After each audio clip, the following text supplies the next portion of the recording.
Comfortable with English? Both. But this will prolong it, and I will bore you while speaking in both languages, but no problem.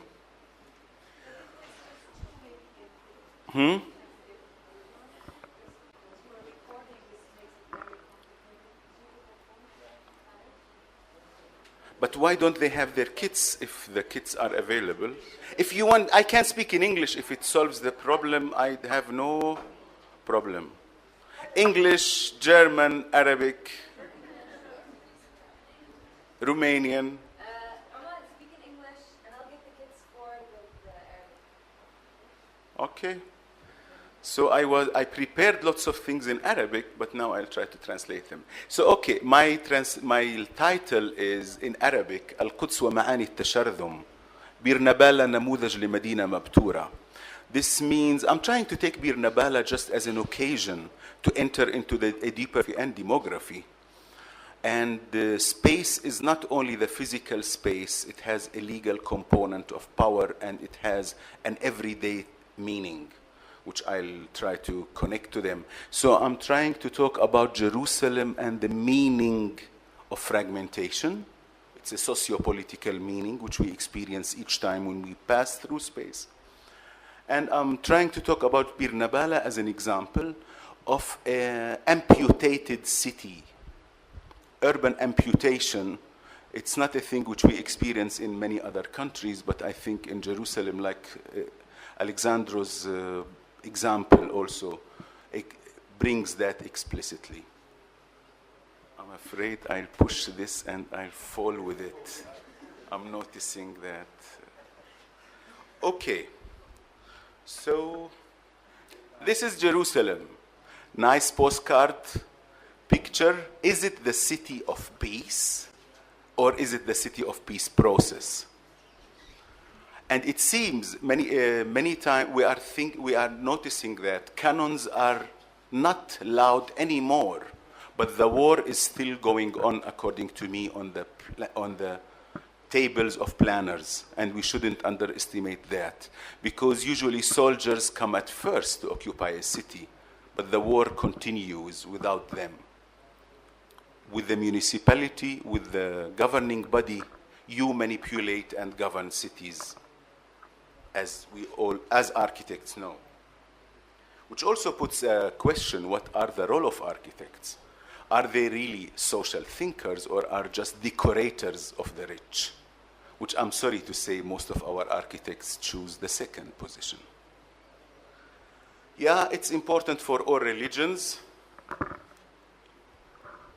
Nice pictures, but there is an intensive fight. The settlers are marching through Silwan, and the Palestinians are still provocatively hissing is German, waving the Palestinian flag. Symbolic, emblematic pictures. And I think you can read architecture and space, and you have that sensibility, you will get lots of political lessons. I try not to really put only politics in a sloganistic way. I'll try to connect it really with space and spatial experiences. Jerusalem in reality looks like that. Because of that type of conflict, there is a partisan planning policy in the city which really favors the dominant Jewish group and neglects and tries to limit the growth of the Palestinian group. This is also not new for you.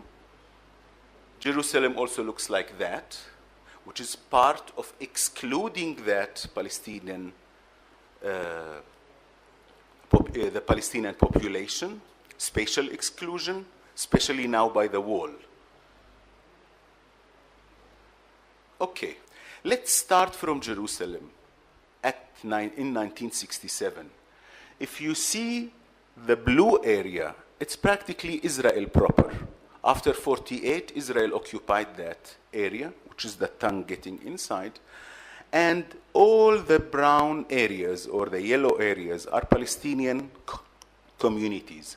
So I would say Jerusalem, as most of other big cities, if we talk about Berlin, Berlin is a combination of many villages. And Jerusalem is also a network. The urban tissue is composed of different communities which were centered around Jerusalem. That's the way even the whole Jerusalem district was developed, in communities which are dependent on the old city. The streets were working as the Nabelschnur, which means umbilical cord, which connects them to that city. And this is a serious issue. I really see urban development as, I see urbanity as an organism. I don't see it as a static thing. It's a dynamic issue full of life and full of living needs. Now, most of, as Dr. Shteye said, there has not been new cities in Palestine until Israel came. Practically most of those communities are from the biblical times. Practically they are the areas which developed in the niches of the environment, which provided water, which provided some arable land, and so on. So you had lots of villages which depended on subsistence architecture. Subsistence الاكتفاء الذاتي, that you really don't produce in order to export vegetables to India or to the United States, but you just satisfied your needs, and you may have some extra to sell in the market of the old city. Now, by 1948, that's the green line, so this repeats the previous one, and you see the network. Up there is Ramallah, down there is Bethlehem, and in that beige area is the district of Jerusalem, which are the different Palestinian communities dependent on the old city, which is the black dot. Okay, I wrote that Palestinian urban organism was mostly unplanned. It depended on the natural environment, the natural relief, and the connections to the old city. After 1967, Israel immediately added 70 square kilometers, which you see inside that blue line. All that was annexed to the state of Israel. You will notice the issue of Bir Naballah, that the decision of making the blue line, the municipal line, was to annex as much as you can empty land and to avoid Palestinian population. So allow me to go there a bit, even if that won't function. I'll show you Bir Naballah, and you see all the yellow area, the orange areas outside the municipal line, outside the blue line. These are Palestinian communities, although they were connected to Jerusalem, but none of them was under the jurisdiction of the municipality.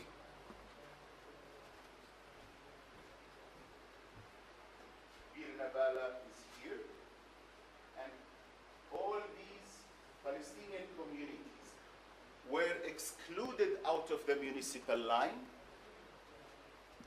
All those communities were excluded out of the municipal line, but their empty lands were kept inside the municipal Jerusalem and were used mostly for the building of settlements.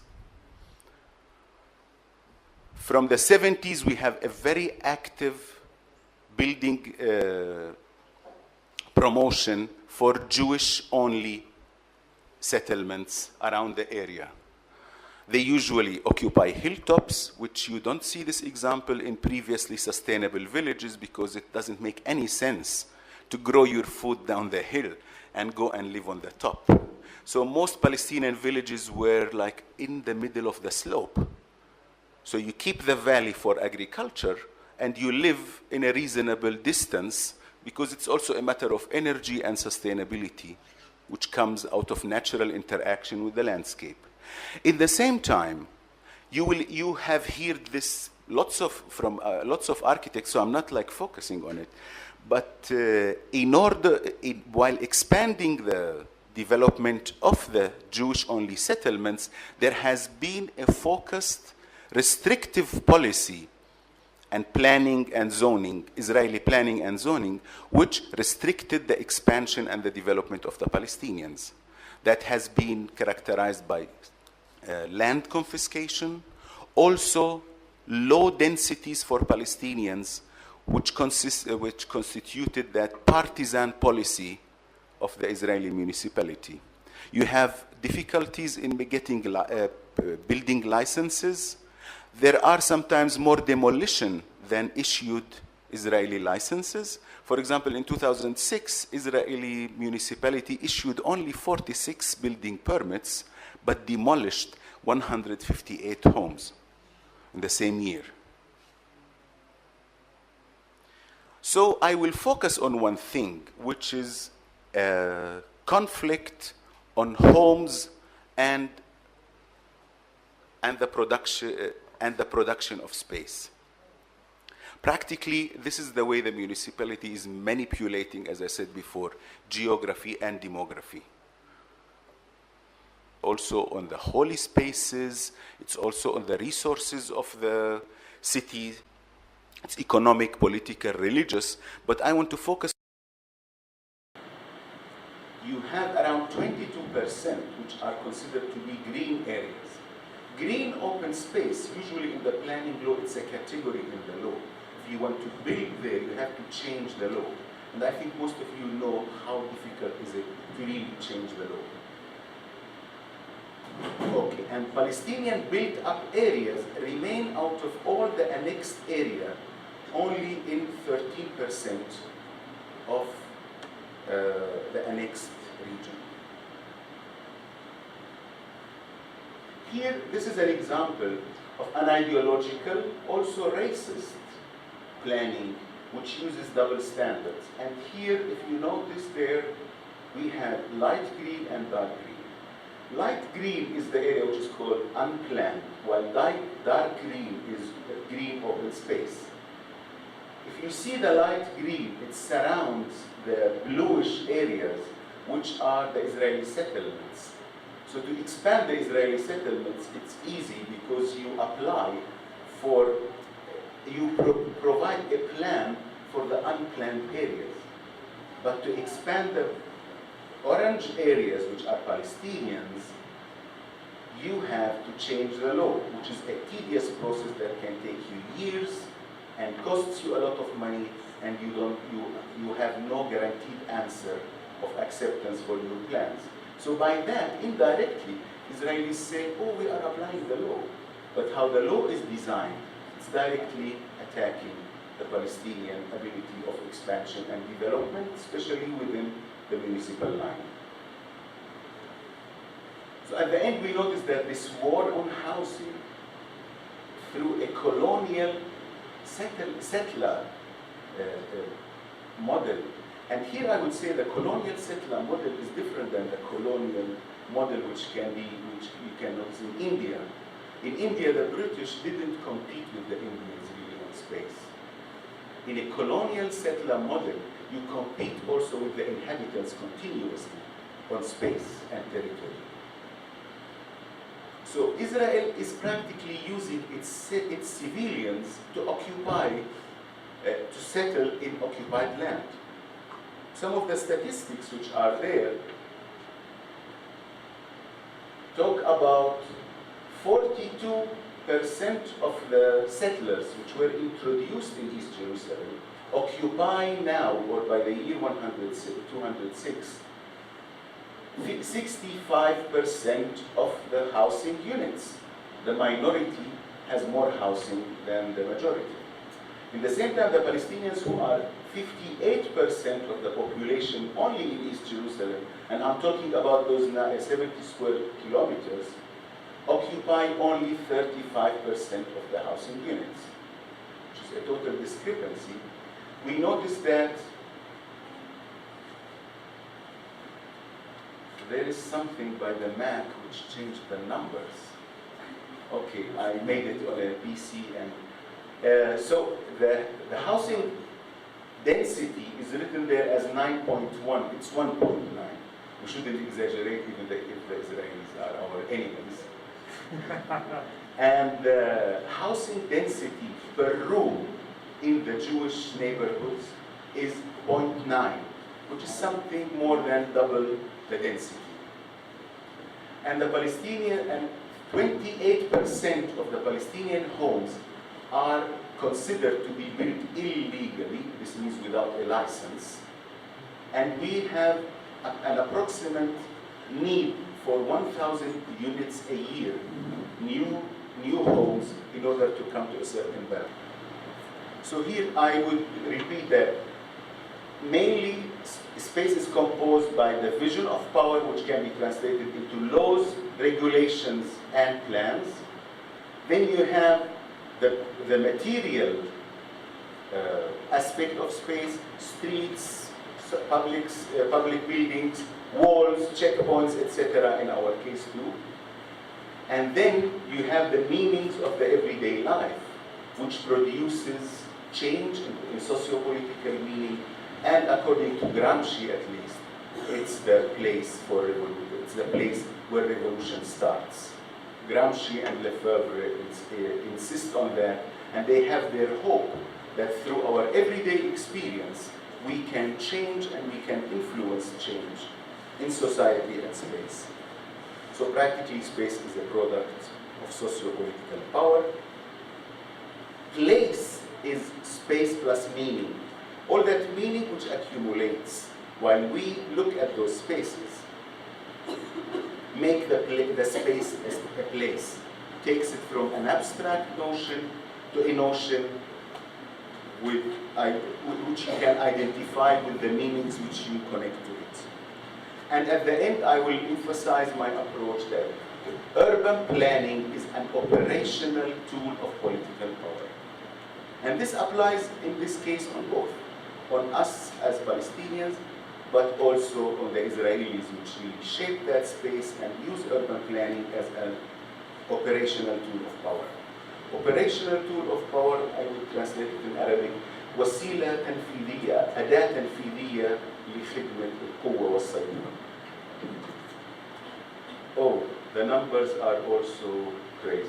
I don't know what's going on. But, okay, this is the situation of Jerusalem from the times of between 67 and 80 and 93. Practically, Jerusalem developed before the war. Although you see the municipal line, which is the blue line, Jerusalem was still open. So it was open to Bir Naballah in that area, in the axis, horizontal axis after Ramallah. It was open to Abu Dis, and practically it was the central city in Palestine. It connected the north and the south, it connected the east and the west. Jerusalem was a transportation hub, was the central city. Most of the NGOs were centered there. And contradictory, after the signing of the Oslo process, that thing started to change. It developed, like now, into a fragmented tissue of neighborhoods which are in dark brown, which are excluded out of the municipal space inside Jerusalem. So those living in the areas which are dark brown, although they belong to the Jerusalem district, they cannot reach the old city. And they are facing the war. Practically, their functional relationship with the city have been distorted, and even the movement patterns and their connection to Jerusalem has been totally mutilated. I'll just point again to Bir Naballah, which is put in a small cage. This is Bir Naballah. It was connected directly to Jerusalem, but now to reach Bir Naballah you have to go to Ramallah and enter it this way.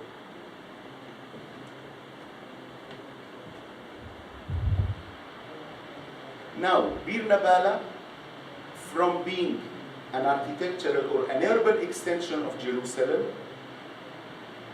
and how did it develop? By the counter-exodus. Because of the housing crisis, people left Jerusalem to live in Bir Naballah and to find affordable housing. And today, there has been a counter-exodus back to Jerusalem from Bir Naballah, which left it to be from a prosperous neighborhood, and it was like considered to be a nice place to be. You see all those types of villas, and then near them all those high-rise housing, which was providing affordable housing for Jerusalemites It was not far away from the old city. In 15 minutes you could reach the old city. It was providing good quality neighborhood. This is also the extension of that. So you notice still the aspects of that small town, small village, but a full development around the main commercial street. And here you see the main commercial street, which was connecting between Aram and the main spine connecting Jerusalem, and paradoxically, or not even paradoxically, because Dr. Shtayyeh talked about it, how the Israeli settlements were important for us as employment and as an income-generating economy. Bir Naballah was the street, and this main street was really offering lots of building materials, building workshops, aluminium production for all the settlements which are near it, especially Pisgat Ze'ev. If you like it or not, but that generated lots of income and lots of wealth because of that synergy. The political divorce, but what did he say? But the economic marriage. That was an example which made Bir Naballah at a certain time very prosperous and very important.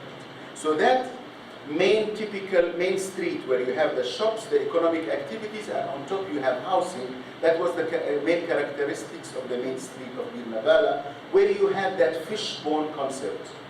Fishbone concept usually develops when you do not have special development, you don't have planning. So you follow the main street and all the functions cluster around it. There you have the main infrastructure, the telephone lines, the water lines, so you do not expand too much.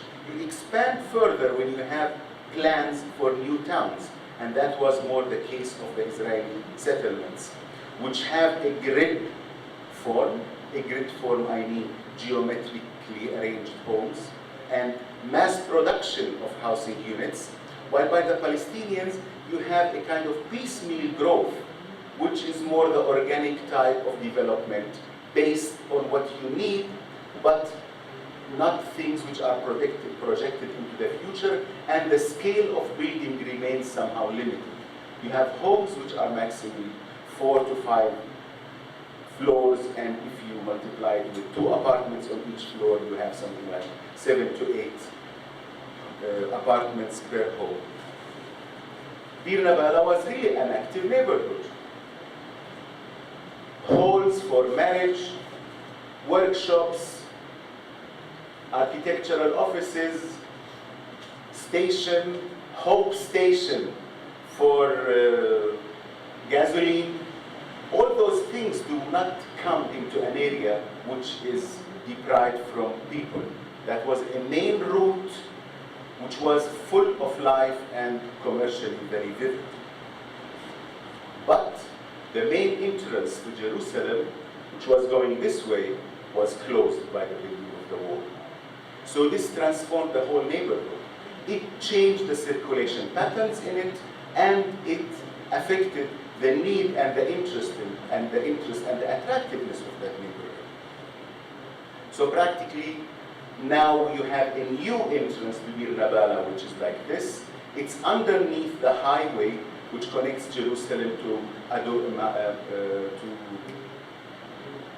Modi'in. It's the road which is called 443, if anybody knows that.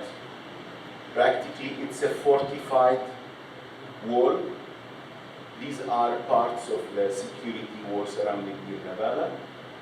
And on the other side of that main spine, you have once is the wall, and on the other side, you have the Israeli settlement of Givat Ze'ev and the checkpoint, which is not really passable. I tried to go with my car through, they didn't let me. They allow only some people who are caught in the width of the line, in those areas which you don't know where are they. So they allow the people, as I wanted to pass, I said, I'm going to Jerusalem. It leads to Jerusalem. I have a Jerusalem card, I have a Jerusalem ID. I said, no, it's only for registered people who really live on that width of the line, limiting the development of Bir Naballah. Here you have the highway itself, which is 443, crossing above the neighborhood. You see all those houses and the highway crossing there. At the same time, it's also fortified for the Israelis, so out of security reason you cannot touch them. The wall created lots of edge spaces which suffer from neglect, and they are mostly deserted. Many Palestinians left their businesses, left their homes, and left Bir Naballah in this situation. The wall is encircling the neighboring area. This was a prosperous rent-a-car area in Bir Naballah. It's just a deserted place. Another home which looks like deserted. Nobody's living up there.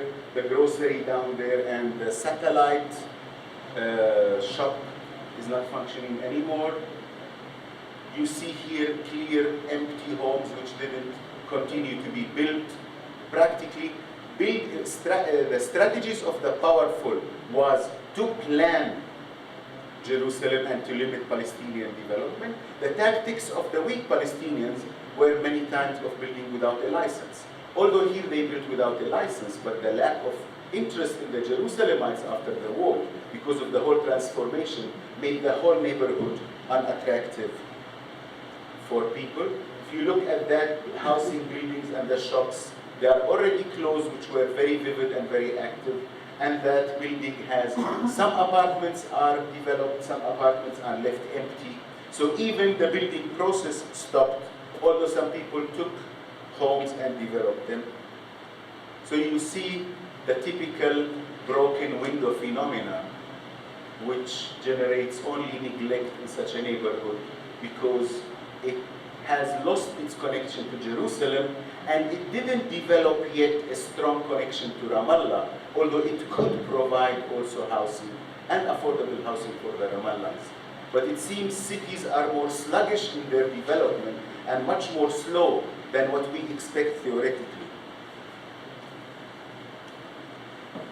How did we reach to that area? I'll just give you quick pictures, maybe with very little comment, so that we can have some discussion.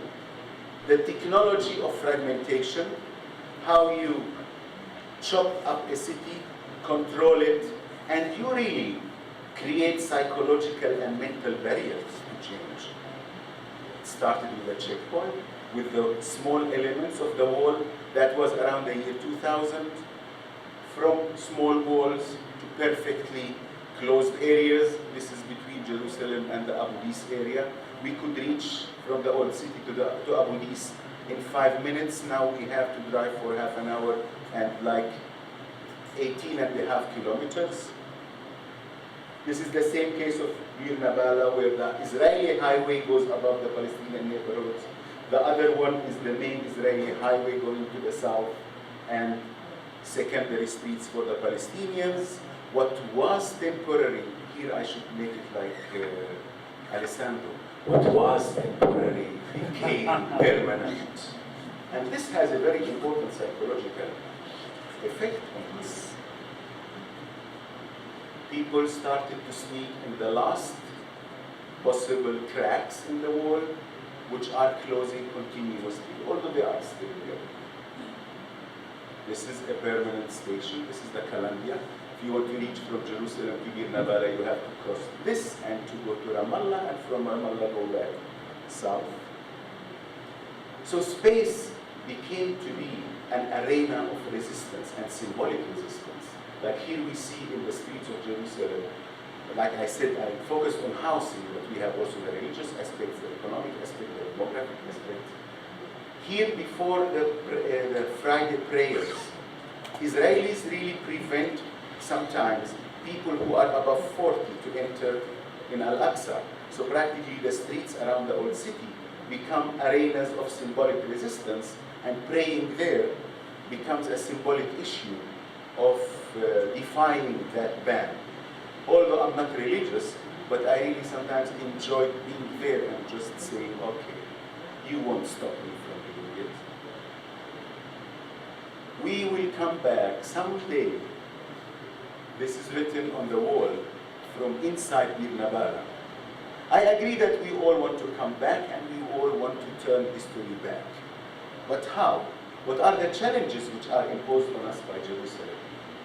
What's the opinion of the people? What's going on? It seems after a very long process of negotiation, which didn't really come to results to practical political results. People are now, this affected strongly the credibility of the peace process. People really consider the peace process now as a process of conflict management, but not a process of conflict resolution. And this is a serious issue. Although I think Dr. Steye was very optimistic and was hoping that everybody thinks that we want the two-state solution, I can disappoint him through my research in the Jerusalem samples. I think people are not trusting the two-state solution anymore, and they see this whole fragmentation, which we saw also in the slides of Alessandro, which he saved me from bringing that slide too. All those small cages connected with bad quality serpentine roads is the image which is in the mind of the Palestinians of what does it mean to have a two-state solution. Plus, most of the as people thought that postponing the issue of Jerusalem till the final stage was very damaging and a wrong idea, which gave Israel the sole ability to act, but the Palestinians have no way to act. And I think this is one of the crises which we are dealing with now. Around a third of the interviewees expressed that they lost trust in the two-state solution, which they believed in before. And we are noticing an increase of the people believing in a one-state solution. But when I talk about one-state solution, I would say both types of one-state solution. There is an attitude which is religious one-state solution, like Israel talks about the Jewish state. Sometimes Muslims think about a Muslim state, but also you have a strong group which also believe in a one-state solution, which is a democratic state for all its citizens. Although this sounds to be very fair and good for everybody, but it frightens the Israeli governments. Many people are already talking about activating the Palestinian communities and mobilizing them in popular resistance around urban rights. Like, we pay taxes, we are more than 33% of the population, but the spending on the Palestinians is around 12%. In reality, it's around 8%.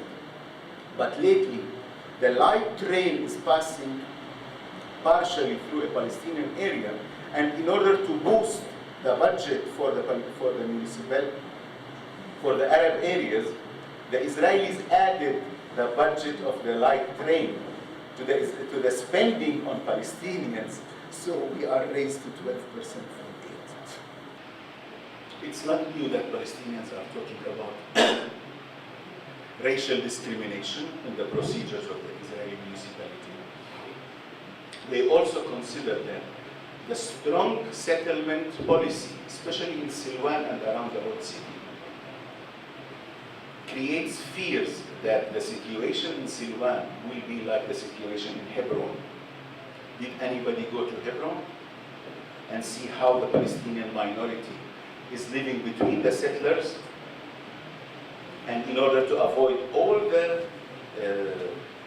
aggression of the settlers, people have to put wire grids on their windows in order to protect themselves from all things thrown on them, even on their entrances. And I would say that Silwan is really progressing into that direction. Palestinians in Jerusalem think that the Palestinian Authority is really too weak to demand any change in Jerusalem.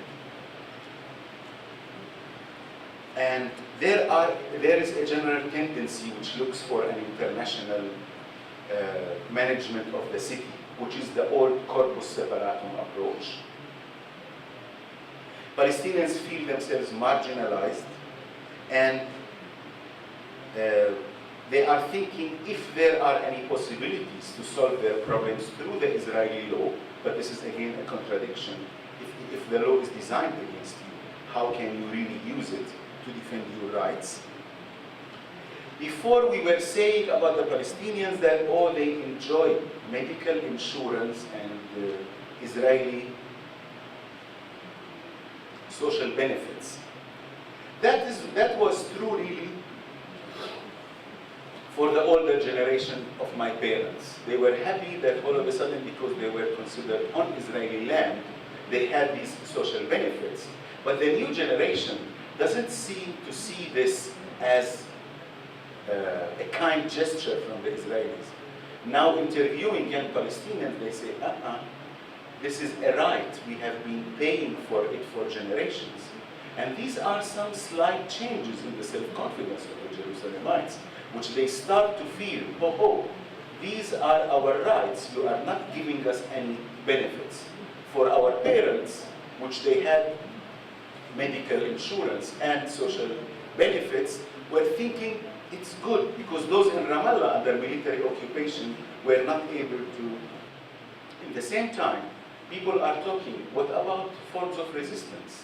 Can we stop paying Arnona because we don't have similar rights? These are things which we were not hearing before. Even some people are touching the taboo issue of what about our electoral weight. If we are more than 33%, can we use that in forms of resistance against the Israelis? So what can we do? Do we see any horizon for solving the issue of Jerusalem? Until now, we were using the boycott policy to Israeli governments, and by that we were delegitimizing their government procedures. Now, is there any policy, is there any possibility that we redesign our urban resistance, our forms of urban resistance? I'm not suggesting about forms of resistance. Can we stop paying Arnona because we don't have similar rights? These are things which we were not hearing before. Even some people are touching the taboo issue of what about our electoral weight. If we are more than 33%, can we use that in forms of resistance against the Israelis? So what can we do? Do we see any horizon for solving the issue of Jerusalem?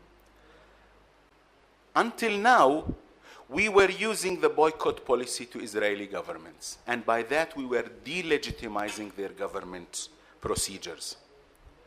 Now, is there any policy, is there any possibility that we redesign our urban resistance, our forms of urban resistance? I'm not suggesting anything, but I think we should open a serious discussion about how to deal with Jerusalem, because we cannot wait until somebody negotiates the issue and say, hey, all of a sudden we give you your Jerusalem. Jerusalem have been actively occupied and continuously munched, if you want, by the Israeli policy. And we noticed that the negotiations didn't give us any results. So these are questions about how to recreate urban resistance. Can we create and activate urban resistance on urban rights, on what we pay? Can we consider the municipality as just a company of insurance company? I pay you yearly dues. I need services. I don't recognize your political legitimacy. Can we use the law to get more housing rights, services, schooling? And what are the Palestinians really demanding in these negotiations? Is there any clarity?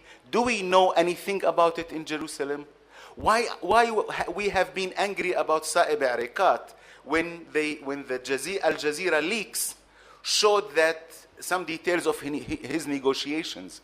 In reality, Palestinians are very untransparent in what they expect in Jerusalem. And if you want to mobilize the Jerusalemites, you need to be transparent, you need to have clear ideas, you need to have clear plans, and here is the role of architects as Jerusalem. We cannot have somebody, we cannot lead the battle of Jerusalem without having a type of shadow municipality. We don't want to participate in the Israeli municipality, but what about an alternative body which gathers all these issues and mobilizing the Jerusalemites? What are the roles of this body? Coordination, support of the Palestinians, improvement of housing conditions, provision of financing, because housing is one of the most important issues of Palestinian resistance. Palestinian resistance in Jerusalem is resistance by existence. And if you don't have housing, you have problems with existence. At the end, it's a question, can we really search power and stop it? Can we really challenge it legally on daily basis? I hope the Arab Spring is giving us some insights. And here we say in Arabic, لا تحقرن صغيرا في مخاصمة إن البعوضة تدمي مقلة الأسد. Don't underestimate small tactics. A mosquito can let the eye of the lion bleed. Can we really gather all these small active urban resistance, forms of urban resistance to stop the Israelis, or is the Israeli giant unstoppable? Questions which can be seen in the future. Thank you very much, and thank you for your patience anyway.